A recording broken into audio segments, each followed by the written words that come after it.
Hey guys, so the question came up as far as, do I need a realtor when listing my property? And I'm gonna go over that with you guys and list some advantages and disadvantages when it comes to that. So my name is George McPherson. I'm a real estate investor. I'm a coach. I've also done some fix and flips. I have rental properties. I have Airbnbs, and I've also done hard money lending as well. So guys, in this video, I'm gonna cover, do you need a realtor when listing your property? And the answer is no, you do not. The reason why is because when you're listing your property, you have so many different platforms that you could list nowadays. You could use a sign that says for sale by owner in your yard. You could also use the for sale by owner website as well.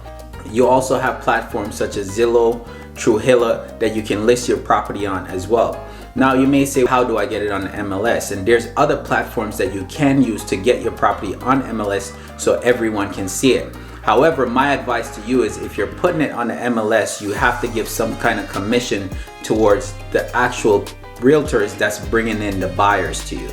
So say for instance, you're being approached because you want to sell your property, but you said, well, I want to list it with an agent, and that agent want to charge you 6%. Well, the only thing a listing agent actually does is, I'm not going to say the only thing, most of them, what they really do is just take pictures of your property, put it up on the website, and that's it.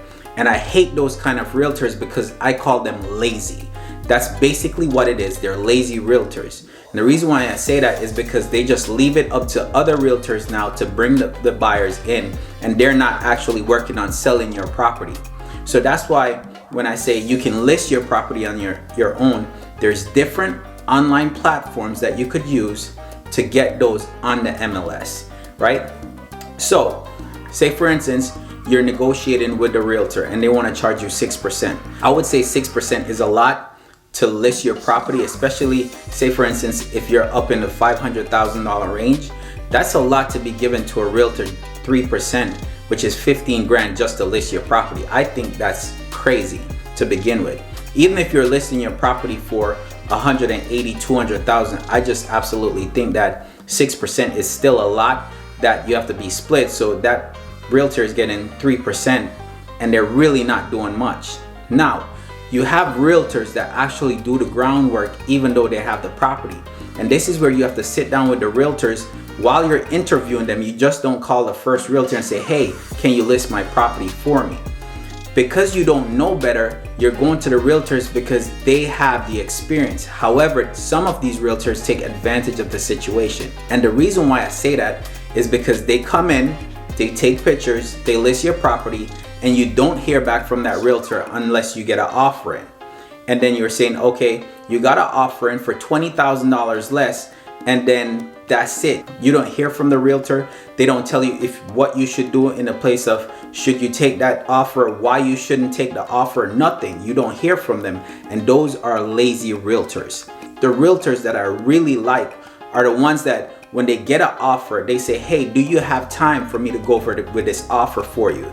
And we're gonna see if it makes sense. And when you get a $20,000 less offer, you're gonna expect that realtor have a reason why. So when they come in, they're gonna say, hey, I think it makes sense because your roof is damaged. You have all kind of repairs that need to be done in your house.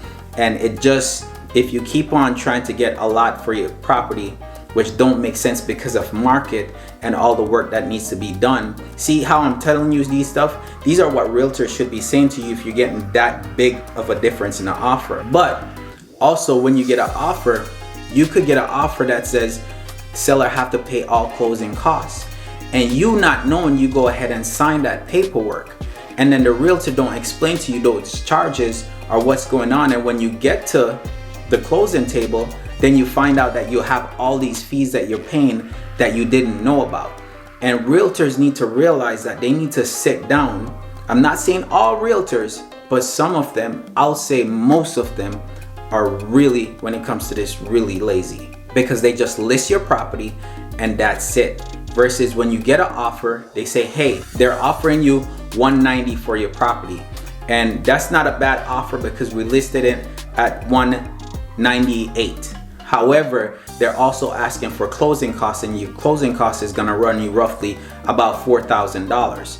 So now instead of you thinking you're only taking off 8 grand off the house, you're now giving up 12 grand off the house. That can make a major difference when it comes to the person selling the house, because that's digging into their profit. So that's why I said you have to qualify your realtors before you actually sit down and list any properties with them. Now, you have online platforms that you could use to put your property on the MLS. And what I do is I will give them 3%. I give anybody that comes in 3%. And if you really want to be aggressive and have a lot of realtors trying to sell your property, you list it for more than 3%. So you even give like 3.5%. That way you will have, if you really want to get the property going and you really want a lot of traffic, then you could bring people in, because now instead of that realtor gonna look at the house 2 doors down, they're gonna look at your property first, because they're getting a bigger commission as well. That's how the game is played when it comes to that. So when you're listing your property, you really don't need a realtor. If you do use a realtor, I recommend that you negotiate your fees as far as how much you're gonna give up as far as commission. I recommend something like 4% or 4.5%, depending on how much value of the house is. I mean, come on, if the house is under $100,000, then you really want to think about if you want to pay them 4% versus 4.5%. And so that's why I say that as well. Now, what you also want to look at when it comes to you listing with a realtor is you want to look at your contract. And if your contract saying that you're going to list a property with them for 6 months, I don't recommend that. I recommend doing a 30-day contract with any realtor that's listing your property up front. The reason why is you're gonna see what they do within that 30 days. Again, you wanna make sure that they're doing their best to sell your property. That's the reason why you call them. You call them because they're expert in real estate.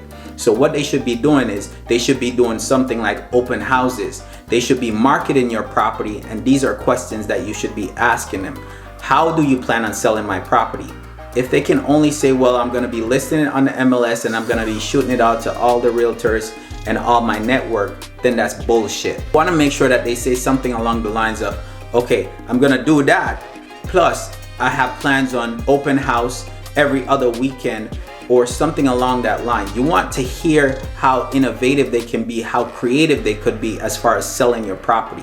So when it comes to, do I list my house with a real estate agent? You don't have to. You can list your property with an agent, but it all depends on what you want at the end. What is it that you want to walk away with? How much money you want to walk away with when it comes to you selling the house after your realtor fees? So all those stuff you have to look at.